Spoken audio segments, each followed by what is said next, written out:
咁講翻我哋 SUTF 啦，我俾人話啦，我霸道啦 ，OK， 我難頂啦，成日鬧人啦，咁啊搞到有啲人走咗啦，再唱我啦，佢又話阿邦其實你使唔使咁 mean 啊、咁嚴啊咁樣啦？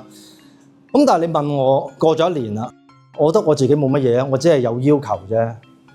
但係後嚟我再諗，咁咪死得咯！你已經做緊 stand-up comedy 咁小眾嘅嘢㗎啦，你仲喺度小眾嘅裏邊做咁小眾，你唔死啊！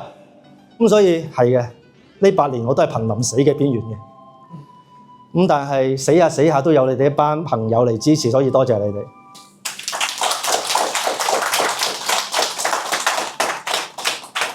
今日 mini show 有50幾60人嚟支持我哋，多謝你哋啦。咁嚟緊我哋會 step up 啦，9年啦。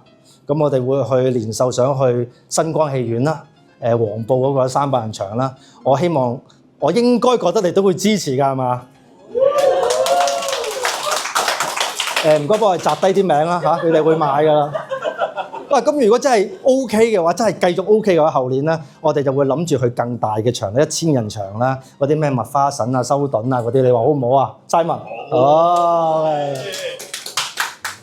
咁最後結語，我想講咩咧？我想講嘅就係其實做人好簡單嘅啫。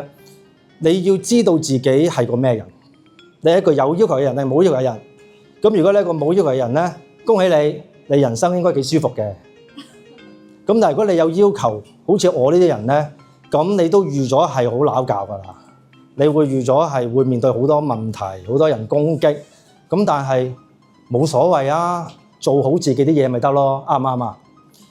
咁我亦都寄望大家，咁如果你哋都係有要求嘅人，我都寄望你哋揾到自己嗰條路，跟住努力咁去做，做得好好。咁自自然然咧，就會有啲同道中人咧，好似阿炳啊、Simon 啊、Lonnie 呢啲咧、阿 Chapman 呢啲咧，同你一齊去做噶啦。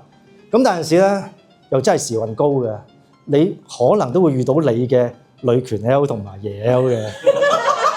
咁點算咧？冇問題嘅，包容啦。